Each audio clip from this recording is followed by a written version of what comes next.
O prólogo de João. Vídeo 8. O Logos é o Criador? Em João 1,3 nós lemos na Almeida Corrigida e Fiel: Todas as coisas foram feitas por Ele, e sem Ele nada do que foi feito se fez. Embora essa tradução não esteja necessariamente errada, ela é certamente obscura, e por causa dessa obscuridade linguística, muitos erroneamente pensam que o Logos é o Criador. As traduções mais modernas da Almeida, porém, optam por uma linguagem mais objetiva. A Almeida século XXI verte: Todas as coisas foram feitas por intermédio dele. A palavra por possui pelo menos dois sentidos majoritários.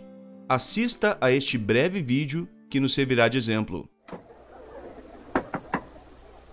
Pode entrar. Obrigado. Por acaso, o senhor anunciou neste jornal que precisava de um secretário que fale inglês, francês e alemão? Sim, senhor, exatamente. E o senhor veio pelo anúncio? Não, pelo viaduto. Conforme vimos nesse exemplo humorístico, a palavra por ou pelo pode significar por causa de ou por intermédio de. Na frase vim pelo anúncio, a preposição pelo, que é basicamente a preposição por, equivale a por causa de. Ao passo que na frase vim pelo viaduto, a preposição assume o sentido de meio, intermédio. Essa preposição em português pode até mesmo ter o sentido de autoria, tal como na frase o livro foi escrito por ele. Assim, embora a tradução por ele em português não esteja necessariamente errada, ela não é objetivamente clara. A Bíblia nos ensina: se com a língua vocês não proferirem palavras que sejam fáceis de entender, como alguém saberá o que se fala? Vocês estarão, na verdade, falando ao vento. Seguindo este princípio bíblico, várias traduções optam pela clareza de sentido, e assim usam fraseologias tais como por meio dele, por intermédio dele e através dele, em vez de por ele. Mas visto que o termo grego usado aqui possui vários sentidos, qual seria o correto? Afinal, a palavra é a causa, motivo, razão, o intermediário ou o autor da criação? A fim de entendermos o sentido correto dessa passagem, precisamos entender o que é intertextualidade. A intertextualidade está relacionada a um texto externo que o autor tem em mente ao escrever seu próprio texto. Portanto, para entendermos corretamente o que o apóstolo quis dizer, precisamos entender o texto que ele tinha em mente enquanto escrevia. João começa o prólogo com as palavras no princípio. Tal expressão não é nenhuma novidade para os judeus, pois é assim que começa o Gênesis. No princípio, Deus criou os céus e a terra. Portanto, apenas para frisar, João diz que a palavra no princípio estava com Deus. A quem João se refere quando diz que a palavra estava com Deus? Ou seja, quem é esse Deus? Gênesis 1:1 diz: No princípio, Deus criou os céus e a terra. Ora, este Deus, o Deus que criou os céus e a terra, de Gênesis capítulo 1, versículo 1, não é a palavra, mas é aquele com quem a palavra estava. Portanto, aqui nós temos um ponto essencial que precisa ficar claro.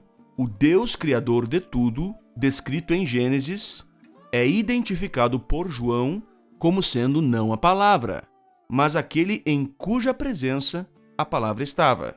Mais uma observação. Agora nós vemos quão tola é a alegação de alguns trinitários, e eu vou ressaltar isso. De alguns trinitários, não todos, quando eles dizem que o Deus ou o Elohim de Gênesis 1:1 é a Trindade. Ora, se o Deus de Gênesis fosse a Trindade, então o Deus com quem a palavra estava seria a Trindade, pois a palavra estava no princípio com o Deus, ou com o Elohim. Que Deus? Ora, o Deus, o Elohim, de Gênesis capítulo 1, versículo 1. Então aqui nós vemos claramente que a palavra não é, e nem poderia jamais ser, o Deus de Gênesis. E, consequentemente, não poderia ser o Deus da Bíblia. Por quê? Porque o Deus da Bíblia não era a palavra, mas aquele em cuja presença a palavra estava. Este é o Deus da Bíblia. O prólogo de João se torna desconexo sem a narrativa de Gênesis. Mas talvez você esteja se perguntando: eu entendi que o Deus de Gênesis, que no princípio criou os céus e a terra, é o Deus em cuja presença a palavra estava. Mas eu quero saber onde está a palavra no livro de Gênesis. Ao contrário do que você talvez pense, a palavra citada por João aparece muitas vezes no relato de Gênesis. Em Gênesis 1:3 e nas passagens subsequentes, nós lemos: Deus disse. Essa expressão aparece sempre antes dos atos criativos de Deus. Isto significa que Deus se expressa e cria por meio de sua palavra. João nos conta que a palavra de Deus, que é o meio criativo na narrativa de Gênesis, não é uma palavra falada, nem o próprio Criador, mas é um ser celestial. É lógico que no prólogo de João há um conceito metafísico abstrato. A palavra que Deus diz na narrativa de Gênesis não é literalmente algo, mas é alguém, o Filho unigênito de Deus. Portanto, é fato que a tradução mais objetiva para João capítulo 1, versículo 3 é: todas as coisas vieram a existir por intermédio dele. Porque quem cria em Gênesis é Deus. Mas a palavra não é o Criador, e nem o Deus que cria. Ela é o meio pelo qual Deus cria. Alguns argumentam que a palavra teria de ser eterna e igual a Deus, porque a Bíblia diz: sem ele, ou sem a palavra, nem mesmo uma só coisa veio a existir. No entanto, alegar que a palavra é igual a Deus com base nesse contexto e intertexto incorre em dois paradoxos. Isso seria pleno politeísmo, pois haveria dois deuses iguais nessa hipótese. E 2, ninguém é igual a Deus. É justamente por isso que Deus é Deus. Portanto, alegar que a palavra seria eterna e igual a Deus é ferir o princípio expresso na Bíblia. Não vão além das coisas que estão escritas. A Bíblia não diz que a palavra era igual a Deus e a Bíblia não diz que a palavra era eterna. Então, como podemos entender João 1:3, que diz que sem ele, nem mesmo uma só coisa veio a existir? Ora, a resposta é óbvia diante do intertexto. João está se referindo à narrativa de Gênesis. Quer dizer, todos os eventos criativos mencionados em Gênesis começam com a expressão Deus disse. Então, de fato, todas as coisas, sem exceção, que foram criadas em Gênesis capítulo 1, foram de fato criadas por intermédio da palavra. E sem a palavra, nada do que foi feito em Gênesis se fez. Em nenhum momento do prólogo, João diz que a palavra era eterna. O propósito do prólogo é mostrar aos judeus que a palavra, por meio da qual Deus criou tudo, é de fato um ser celestial, alguém, e não algo. E na carta aos Hebreus nós vemos isso de forma bem clara. Deus, veja só, o termo usado aqui é Deus, o Deus da Bíblia, o Deus do Antigo Testamento.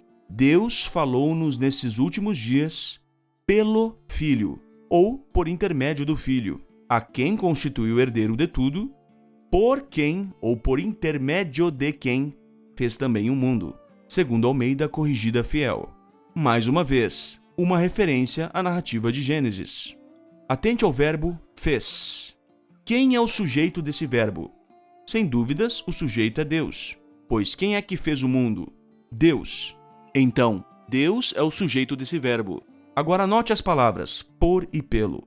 Perceba que nesses dois casos, elas têm um sentido exclusivo de intermédio e não de causa. Portanto, algumas coisas ficaram bem claras nessa análise. O Deus de Gênesis não é a palavra, mas aquele com quem a palavra estava. A palavra não criou nada, mas foi o instrumento de Deus na criação. A palavra não é algo, mas alguém, o Filho de Deus. As coisas criadas por intermédio da palavra são referentes aos eventos de Gênesis.